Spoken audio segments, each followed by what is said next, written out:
School का अति प्रतिष्ठित शिक्षण संस्थान सनबीम आमबाड़ थरुआ में स्थित है और हम आज वहीं पे मौजूद हैं। नलिनी मिश्रा जी हमारे साथ हैं जो आज बतौर चीफ गेस्ट विद्यालय के तमाम छात्र छात्राओं को पुरस्कृत करके उनका उत्साह बढ़ाया है। प्रोत्साहन सेरेमनी रखा गया था। कितना कारगर होता है बच्चों के लिए ये प्रोग्राम? देखिए, अगर मैं आपको कोई इनाम दे रही हूँ तो मैं खुश होती हूँ और मैं और आगे करने की फिर कोशिश करती हूँ। अवार्ड क्यों दिया जाता है? तो जैसा कि नाम बता रहा है इस प्रोग्राम का, प्रोत्साहन। हम बच्चों को अगर प्रोत्साहित करेंगे, बच्चे और खुश रहेंगे और मेहनत से आगे करेंगे और नाम करेंगे। तो ये सेरेमनी का नाम ही बता रहा है कि बच्चों के अंदर इनपुट डालिए, उनको प्रोत्साहित करिए कि बच्चे और आगे अच्छा करें। तो आज इनका 10वां प्रोत्साहन सेरेमनी था और बहुत अच्छा किया है। एक नए टाइम टेबल का लॉन्च किया है सर ने। टाइम टेबल एक एक बच्चे पे जा रहा है कि बच्चा कितना पढ़ेगा, क्या पढ़ेगा। उसके साथ जैसे बोलते हैं ना सेल्फ इंट्रोस्पेक्शन, उसका चेक भी करना है। टिक अलग अलग कलर के हैं कि आपने कितना पढ़ा। 2 महीने बाद फिर उसको फीडबैक लिया जाएगा कि बच्चे में क्या इम्प्रूवमेंट है। तो इससे क्या है कि एक एक बच्चे के अंदर ये चीज़ जाएगी और कोई भी बच्चा इनएक्टिव नहीं रहेगा, सब बच्चे एक्टिव रहेंगे। ये मुझे बहुत अच्छा लगा। आज इनका पहली बार ये लॉन्च हुआ है, तो मैं बहुत शुभकामनाएं और बहुत आशीर्वाद बच्चों को दे जा रही हूँ। बहुत ही अच्छा कार्यक्रम था।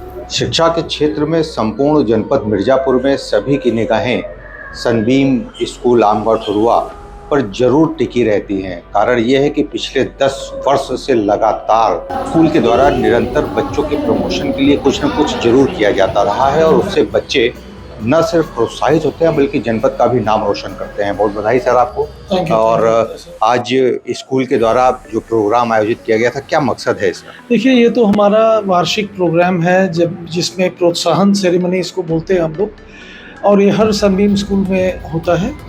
और इसमें क्या है कि अप्रैल माह के अंदर होता है और पिछले वर्ष के सत्र में जो बच्चे अपने अपने क्लास में जो रैंक होल्डर्स हैं और overall rank holders, subject wise rank holders, या उस वर्ष में कहीं कुछ बच्चों ने कुछ आजकल ओलंपियाड या कुछ स्टेट लेवल, कंट्री लेवल के जो प्रोग्राम्स हैं उनमें अगर कुछ बहुत अच्छा परफॉर्म किया है तो उनको स्टेज पे हम लोग बुला करके एक्नॉलेज करते हैं। तो ये हमारी प्रोत्साहन सेरेमनी जो विशेष रूप से अप्रैल में होती है हर वर्ष, तो इस बार भी ये आज वैसा बेसिक प्रोग्राम वही था। लेकिन बड़ी चर्चा है कि आपने जो एक नया टाइम टेबल जो जारी किया है, रिलीज किया है, वो जो बच्चे स्कूल में कैसे अपना टाइम मैनेजमेंट करें, ये इसके पीछे का क्या मोटो है विद्यालय का? इसके पहले गुप्ता साहब, मैं आपको एक और दूसरी बहुत बड़ी चीज़ बताना चाहूँगा।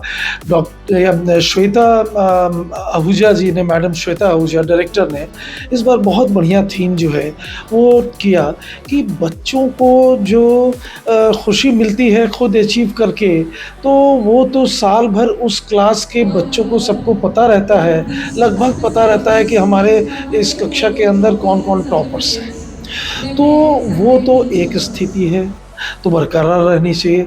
लेकिन आज की तारीख में एक पेरेंट जो है वो अगर बच्चे की वजह से अगर कहीं सम्मानित हो रहा है तो एक बच्चे को वो जो खुशी मिलेगी कि मेरी वजह से मेरे माँ को, मेरे पिता को या मेरे ग्रैंडफादर को स्कूल में स्टेज पे बुलाया गया और उनको भी सम्मानित किया गया, तो वो बच्चे के अंदर वो जो खुशी है, क्योंकि वो तो पूरे वर्ष भर अगर मैथ्स में 100 में 100 आता है तो उस बच्चे को खुशी तो होती है, लेकिन उसके लिए बहुत कुछ नया नहीं होता।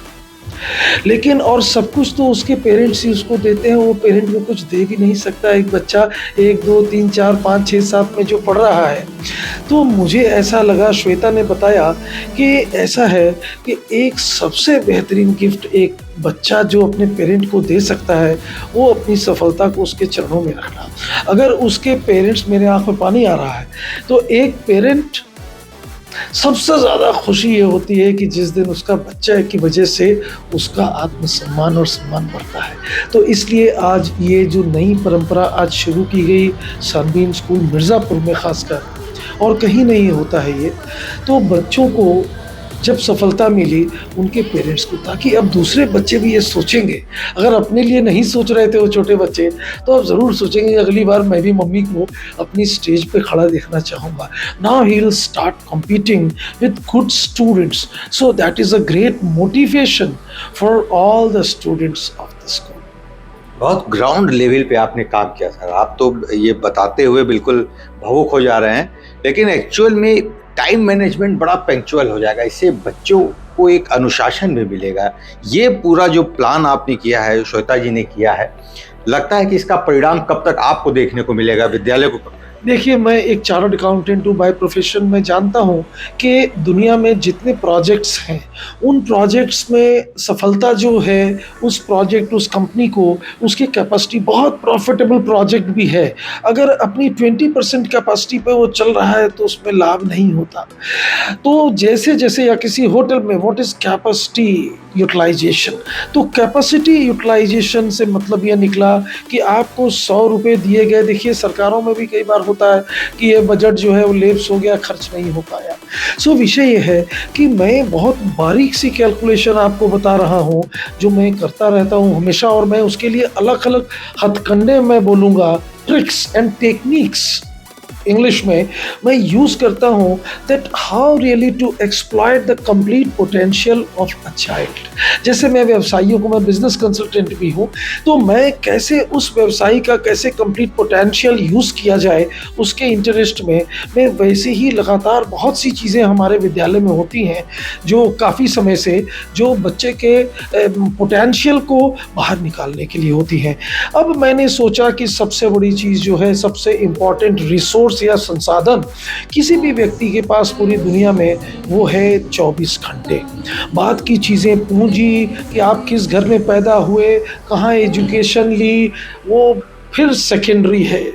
कलाम साहब का देख लीजिए कि दुनिया के सारे जो सेलिब्रिटीज़ हैं, कभी भी थे, साइंटिस्ट हैं, आप देख लीजिए कि क्या वो बहुत एफ्लुएंट फैमिली के थे, क्या बहुत बड़े स्कूल कॉलेज में पढ़ाई की उन्होंने? एडिसन को ही देख लीजिए, नहीं।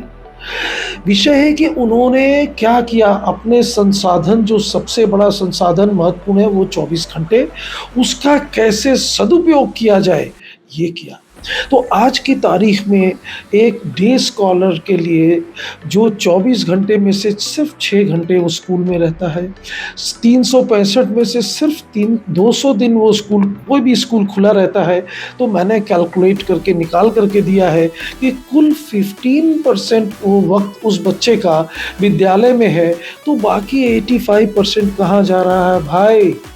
तो उसका जो वर्किंग आवर्स हैं वो सुबह 7 से रात 10 बजे तक मानता हूँ मैं, इसका मतलब वो 15 घंटे, तो 24 घंटे में 15 घंटे का मतलब 62-63% होता है। तो आप उस समय का कैसे उपयोग कर रहे हैं?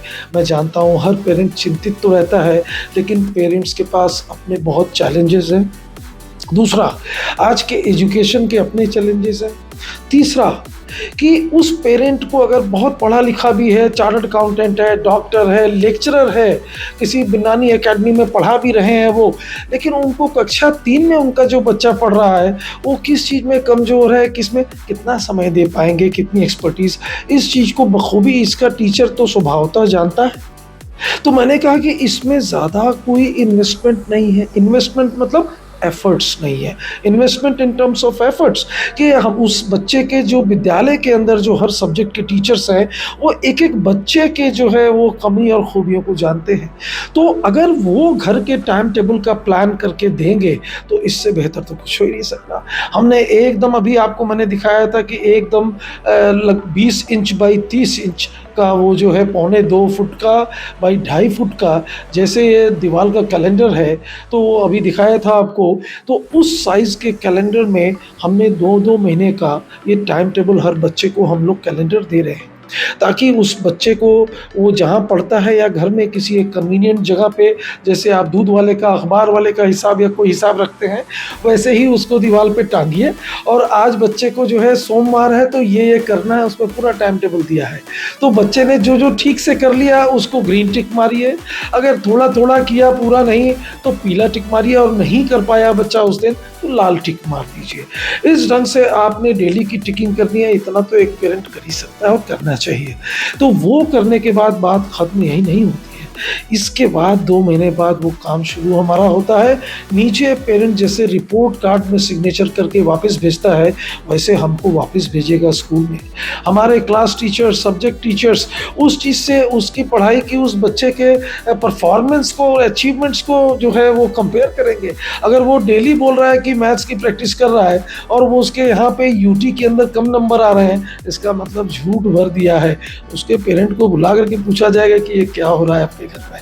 तो कहने का मतलब है येन केन प्रकारेन, हम इस चीज़ को अचीव करने का पूरा प्रयास करेंगे कि ज़्यादा से ज़्यादा बच्चे हमारे हर क्लास के अंदर वो इस कैलेंडर को फॉलो करें, उनके पेरेंट फॉलो करें। मैं ये भी जानता हूँ हमारे जिस कक्षा में 40 बच्चे हैं, आज जो मैंने अनाउंसमेंट किया तो कम से कम बाँछें खिल गई थी कुछ पेरेंट्स के। वो वकील साहब थे, क्या जो भी नाम था, सिंह साहब, और कुछ लोगों की, साहब आप लोगों ने हमारा काम हल्का कर दिया। हम सवेरे से रात तक परेशान रहे थे कि आज क्या पढ़ना है, बच्चे को कितना पढ़ा कितना नहीं पढ़ा, पूरा हिसाब किताब तो सीए साहब ने आज कर ही दिया।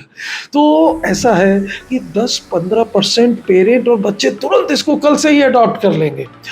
5, 10, 15, 20% बच्चे जब रिजल्ट आना होगा, 2 महीना कंप्लीट होने वाला होगा, मई में कर लेंगे।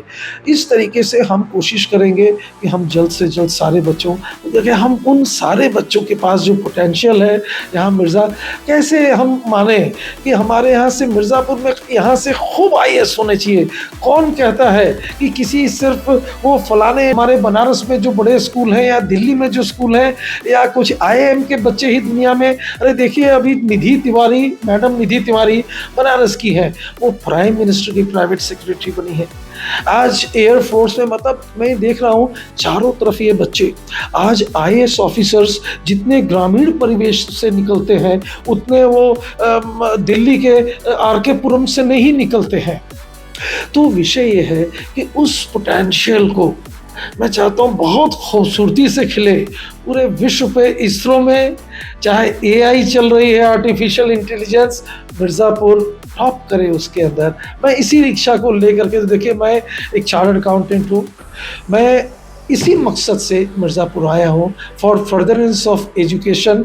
मैं तो कुछ वर्षों में चला जाऊँगा, हर व्यक्ति को जाना है, लेकिन ये आबाद रहे, ये सारी थीम्स आबाद रहे, मैं प्रयास करता हूँ। मुझे बड़ी खुशी मिलती है, जैसा कि आप महसूस कर सकते हैं कि मैं इस चीज़ से बहुत पैशनेट हूँ। कैसे हर बच्चे का पूरा पोटेंशियल यूज़ करके उसके सामने, जैसे एक डॉक्टर एक बीमार व्यक्ति को ठीक करके उसको अंदर से जो खुशी मिलती है, अरे जो पैसा लेता है वो तो अकाउंट में जमा हो गया, पैसा तो चारों तरफ से आ रहा है, मगर एक दबे हुए, एक बहुत परेशान पेशेंट को जब वो ठीक करता है तो उस डॉक्टर की आत्मा से पूछिए उसके मन में जो कि अब मैंने इस काम को कर दिया। तो मैं कहना चाहता हूँ सुरेश आहूजा, तुमने ये कर दिया, मैं खुद को बकअप करना चाहता हूँ। ठीक है सुरेश जी, बहुत बहुत धन्यवाद आपको, बहुत बधाई आपको, और आपको ढेरों शुभकामनाएं कि जो आपकी इच्छाएं हैं वो जरूर पूरी हों। उस इच्छा में सभी की योजनाएं भी समाहित, सभी की आशाएं भी समाहित हैं। उम्मीद करते हैं कि आप अपने मिशन में ज़रूर कामयाब होंगे। तो इसी कारण से, यही कारण है कि जनपद मिर्ज़ापुर का सनबीम स्कूल निरंतर एक अलग पहचान बना रहा है। छात्रों में अनुशासन, लक्ष्य की प्राप्ति और टाइम टेबल के प्रति जो समयबद्धता है वो साफ तौर पे देखा जा सकता है। मिर्ज़ापुर से TV 100 के लिए वीरेंद्र गुप्ता की। कहा जा रहा है कि किसी भी विद्यालय में अभी तक गार्जियंस को ये कैलेंडर नहीं दिया जाता था जिसमें कि जो 18 घंटे बच्चे रहते हैं स्कूल के बाहर, वो अपना टाइम टेबल सेट कर सके। बड़ा प्रभावशाली होगा, बहुत प्रभावशाली होगा। जैसे मैंने कहा, एक एक बच्चे को इफेक्ट करेगा। होता क्या है, जैसे कि जो अच्छे बच्चे करते हैं उनको आगे बुला के हम लोग इनाम दे देते हैं। इसमें हर एक बच्चे की चेकिंग होगी कि तुमने क्या पढ़ा, तुमने कैसे पढ़ा। जिसने कम पढ़ा उसको भी हम लोग फिर आगे फोकस करेंगे। नलिनी जी, जो छात्र छात्राओं के अलावा उनके माता पिता को भी स्टेज पर बुला के सम्मानित किया गया, क्या वो भी एक असर डालता है? बहुत असर डालता है। देखिए, माँ बाप को कितनी खुशी मिलती है, खासकर ग्रामीण अंचल के जो मम्मियाँ हैं जो घर से भी नहीं निकलती हैं, उनके बच्चों को इनाम मिल रहा है। कितना अच्छा लगता होगा स्टेज पे जाके टीचर से, प्रिंसिपल से, चीफ गेस्ट से उनको अवार्ड मिलना। तो मैं तो बाहर से थी, मेरे आँख में आंसू आ गया, तो माँ बाप का क्या होगा हाल।